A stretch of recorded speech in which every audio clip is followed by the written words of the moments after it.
தமிழக வெற்றி கழகத்தோட 2வது மாநில மாநாடு மதுரையில நடந்து முடிஞ்சது. பெரும் மக்கள் கூட்டத்துல விஜய் அவர்கள் ரேம்பாக் போறது ஒரு வீடியோ எடுத்து போட்டிருந்தாரு. அந்த வீடியோவை பார்க்க செம்மையா இருந்தது. இன்னொரு விஷயம் என்ன நம்ம சொல்ல வரோம்னா, இதுக்கு அவரு அந்த மாநாட்டுல நிறைய விஷயங்களை எதிர்கட்சிக்கு எதிராகவும் ஆளுங்கட்சிக்கு எதிராகவும் மற்ற கட்சிகளையும் பெருசா தாக்கியும் பேசியிருந்தாரு. அதற்கு எதிர்வினைகளும் நிறைய அவருக்கு கிடைச்சது. என்னென்ன விஷயங்கள் அவர் பேசியிருந்தாரு, அவருக்கு என்ன எதிர்வினைகள் வந்துச்சு அப்படிங்கிற விஷயத்த வாங்க நம்ம பார்க்கலாம். தமிழக வெற்றி கழகத்தோட 2வது மாநில மாநாடு 21ஆம் தேதி நிறைவடைஞ்சிச்சு. இந்த மாநாட்டுல ஈவினிங்கா 4 மணிக்கு நடக்கிறதா தான் ஆரம்பிச்சாங்க. பட் முன்கூட்டியே ஆரம்பிச்சுட்டாங்க. இதுக்கு என்ன காரணம்னா, மக்கள் கூட்டம் முத நாள் நைட்டு 2 நாளுக்கு முன்னாடியே நிறைய மக்கள் கூட்டம் வந்ததுனால நிறைய பேர் வெயில்ல நிறைய பேர் மயங்கி விழுந்தாங்க. நிறைய தொந்தரவுகள், நிறைய பிரச்சனைகள். சில தாய்மார்கள் குழந்தைய கூட்டு வந்துட்டாங்க. அது மாதிரி பிரச்சனைகள் அங்க இருந்தது. ஏன்னா நிறைய விஷயங்கள், வயதானவர்கள், குழந்தைகள்லாம் யாரும், கர்ப்பிணி பெண்கள்லாம் யாரும் வரக்கூடாதுன்னு சொல்லியும் அவ்வளவு பேரு அந்த இடத்துக்கு எல்லாரும் கூட்டு வந்துட்டாங்க. ஃபர்ஸ்ட் மாநாட்டை விட இந்த மாநாட்டுக்கு பல லட்சம் மக்கள் கூட்டம் ஏன்னா இப்போ ஏரியாவும் பெருசு, மாநாட்டும் பெருசு, பரப்பளவும் பெருசா இருக்கிறதுனால நிறைய மக்கள் கூட்டம் இருக்கும்படியா இருந்தது. எந்த நெரிசல் இல்லாம இந்த மாநாட்டை ஹேண்டில் பண்றதே பெரிய விஷயம்தான். அதுல சில மக்கள் போற மாதிரியும் சில மக்கள் வர மாதிரியுமே இருந்தது. ஏன்னா அவ்வளோ வெயிலும் ஒரு காரணம், பயங்கர வெயில். அதுல இப்ப புதுசா என்ன சொல்லியிருந்தாங்கன்னா, அதுல பெண் பவுன்சர்கள், ஆண்கள் ஆல்ரெடி இருப்பாங்க, நிறைய பேர் இருந்தாங்க. பெண் பவுன்சர்கள் நிறைய பேர் இருந்தாங்க. அது மட்டும் இல்லாம ஆம்புலன்ஸு, ஸ்நாக்ஸு எல்லாமே போன மாநாட்டுல என்ன பிரச்சனைகள் இருந்தோ அது எல்லாமே இந்த மாநாட்டில் கொஞ்சம் சரி செஞ்சாங்க. இந்த மாநாட்டில் கொஞ்சம் பிரச்சனைகள் இருந்தது, அது மற்ற எல்லாமே இதுலயும் சரி செஞ்சுட்டாங்க. இந்த பிரச்சனைகள் எல்லாமே நெக்ஸ்ட், அதாவது இப்பதானே உங்களுக்கு ஃபர்ஸ்ட் மாநாடு போட்டிருக்காரு, 2வது மாநாடு வந்திருக்கு. இன்னமும் நிறைய போக போக அதுல அனுபவங்கள் வரும், அது நிறைய மாறும். ஓகேங்களா? அதே மாதிரிதான் அவரோட ஸ்பீச்லயுமே ஃபர்ஸ்ட் மாநாடுல பேசினதுக்கும் 2வது மாநாடுல பேசினதுக்கும் ஸ்பீச் ரொம்ப டிஃப்ரெண்ட் இருக்கு.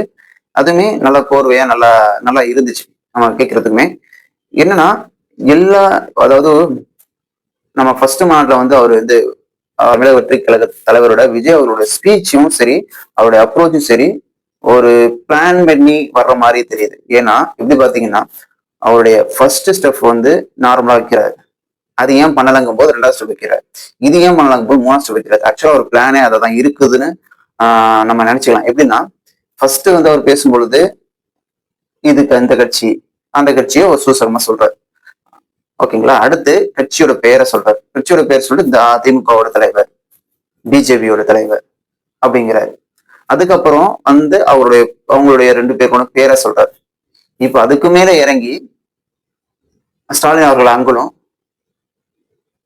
மோடி அவர்கள் அவருடைய முழு பேரை சொல்லி இதெல்லாம் நீங்க பண்ணல சரியா அப்படிங்கிற மாதிரி கொஞ்சம் மேல போக போக போக போக அவர் ஸ்டெப் பை ஸ்டெப்பா ஒரு பிளான் போட்டு பக்காவா வர்றாரு அப்படிங்கிற மாதிரி தான் இருக்கு. நம்ம என்ன சொல்றோம், இவர் அதை செய்யல, இவர் இதை செய்யல, இதை அவர் செய்யல அப்படிங்கிற ஒரு விஷயத்த நம்ம சொல்லிட்டே இருக்கோம். ஆனா அவருடைய பிளானாவே அதான் இருக்குன்னு நான் நினைக்கிறேன். ஏன்னா ஃபர்ஸ்ட் நம்ம எதுவுமே சொல்லிடக்கூடாது. இப்போ ஃபர்ஸ்டே சொல்லிட்டாருன்னா அடுத்து அவருடைய எதிர்பார்ப்பு கொஞ்சம் கம்மியாகும். ஆல்ரெடியே பேசிட்டாரு, இது அதோட கம்மி தான் அப்படிங்கிற மாதிரி போயிடும். அதுக்காக தான் அவர் ஸ்டெப் பை ஸ்டெப்பா அவரை இம்ப்ரூவ்மெண்ட் பண்ற மாதிரி அந்த விஷயத்த கொண்டு வந்துட்டே இருக்காரு.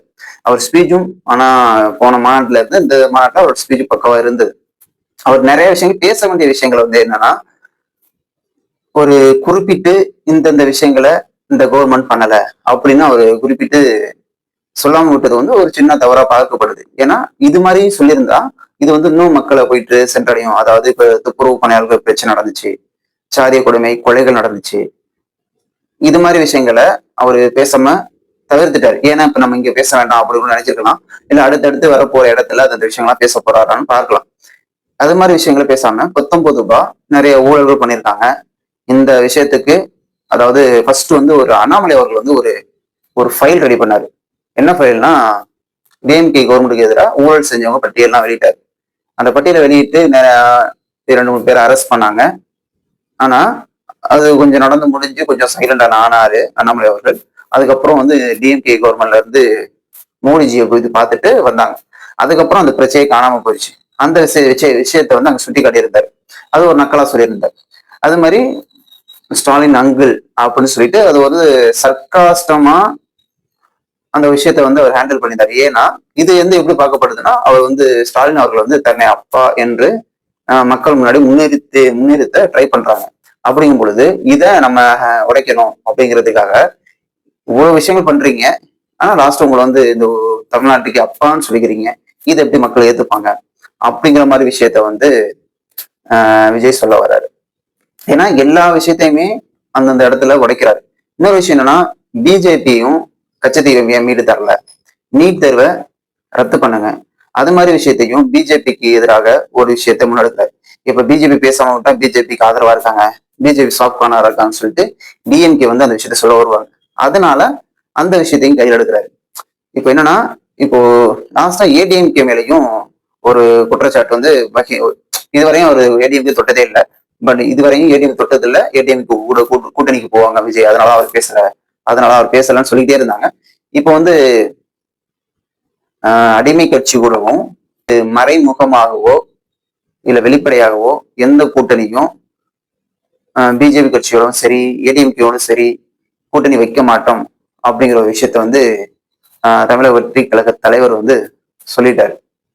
ஏன்னா இது வந்து கூட்டணி போவாங்களா பிஜேபி கூட்டணிக்கு போக நாங்க என்ன அடிமை கட்சியா அப்படிங்கிற ஒரு விஷயத்தையும் சொல்லிட்டாரு. இது வந்து ஏடிஎம்கேக்கு பலத்தடி.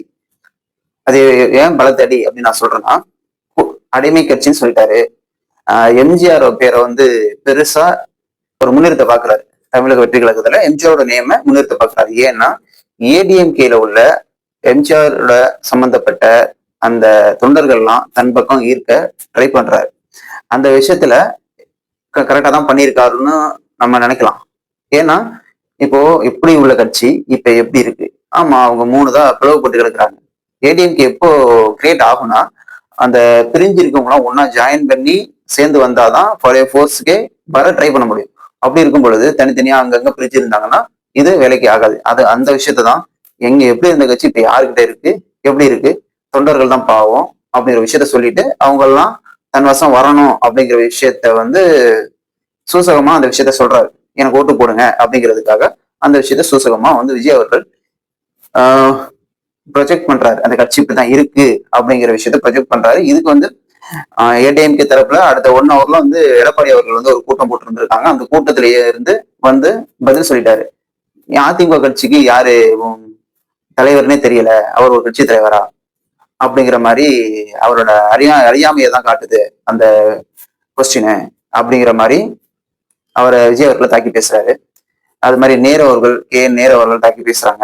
விஜய் வந்து எல்லார மாதிரியும் மார்க்கெட் போனதுக்கு அப்புறம் ஃபீல்ட விட்டு வந்ததுக்கு அப்புறம் நான் அரசியல் வரல, இல்ல அவருக்கு அரசியலுக்கு வர மாட்டார் சொன்னாங்க, இவர் வந்துருவாரா அப்படின்னு சொன்னாங்க. நிறைய அதாவது அவர் பேசின விஷயங்கள்னா என்னன்னா, அந்த டிபேட்ல பண்றது, கட்சி இந்த கூட்டம் வந்து ஓட்டா மாறுமா அப்படிங்கிற விஷயத்தெல்லாம் நிறைய பேரு நிறைய டைம் பேசின விஷயத்த அவரை வந்து கன்வே பண்ணாரு. அதுதான் ஆக்சுவலா உண்மை. ஏன்னா நிறைய பேர் இதெல்லாம் விவாதிச்ச ஒரு விஷயம். அந்த விவாதிச்சது எல்லாத்துக்குமே அவர் ஆன்சர் சொல்ற மாதிரிதான் இருந்துச்சு. புரியுதுங்களா? இவர் புதுசா எதுவும் சொல்லல, ஆல்ரெடி எல்லாம் சொன்னத இவர் அந்த மேடையில சொல்றாரு. அதுதான் விஷயம். சில பேர் எதிர்ப்பு இருக்கு, சில பேர் இத நல்லா பேசினாரு அப்படின்னு சொல்லி பாராட்டவும் செய்யறாங்க. ஆனா இதுக்கு முன்னாடி what bro is very wrong ப்ரோன்னு சொல்றது வந்து ரொம்ப ட்ரெண்டிங்ல போனுச்சு. இப்போ வந்து அங்கிள்னு சொன்னது வந்து ரொம்ப ஹைலைட்டா எல்லா இடத்துலயும் பேசப்படுது. டிவிகே கட்சி வந்து ஒரு ஸ்டெப்பா மேலதான் வர்றாங்க அப்படிங்கிற மாதிரிதான் பார்க்கப்படுது. அவர் சப்போஸ் அவரு சொல்லிட்டாரு, எந்த கட்சி வந்தாலும் வராட்டியும் நாங்க எங்க கட்சியில தான் முதல்வர் வேட்பாளர் விஜய் அவர்கள் தான், விருப்பம் இருந்தா வாங்க, நாங்க ஆட்சியில பங்கு தரோம், ஆனா நாங்க எந்த கட்சியும் வரமாட்டோம் அப்படிங்கிற ஒரு விஷயத்த வந்து ஸ்ட்ராங்கா இந்த மாநாட்டுல தெளிவுபடுத்திருக்காரு. எங்க எல்லா கட்சியுமே ஏடிஎம்கே சரி, டிஎம்கே சரி, பாஜகவும் சரி, எல்லா கட்சியுமே இந்த கட்சிகள்லாம் அவர் எதிரி அப்படிங்கிற மாதிரி சொல்லிட்டாரு.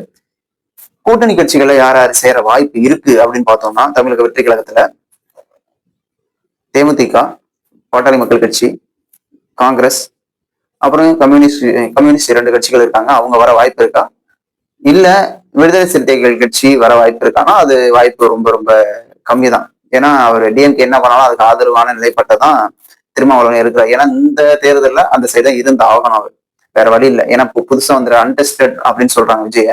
அவர் நம்பி மேக்சிமம் யாரும் வரமாட்டாங்க. அவருடைய ஓட்டு பலனை காமிச்சா மட்டும்தான் எவ்வளவு சதவீதம் ஓட்டு விழுது அப்படின்னு பார்த்தா வர வாய்ப்பு இருக்கு. அதனால சின்ன சின்ன சின்ன கட்சிகள் வர வாய்ப்பு இருக்கு. மற்றபடி யாரும் அவர்கிட்ட அதிகம் வர வாய்ப்பு கம்மி தான். பட் விஜய் அவர்கள் வந்து ஒரு டிஎம்கேவா ஏடிஎம்கேவா அப்படிங்கிற டிசைடிங் ஃபேக்டரா வர வாய்ப்பு இருக்கு. தமிழக வெற்றி கழகம் வந்து இந்த கட்சி ஆட்சி அமைக்குமா அந்த கட்சி ஆட்சி அமைக்குமா அப்படிங்கிற டிசைடிங் ஃபேக்டரா அந்த இடத்துல வர அதிக வாய்ப்பு இருக்கு. தமிழக வெற்றி கழகத்தோட கட்சியோட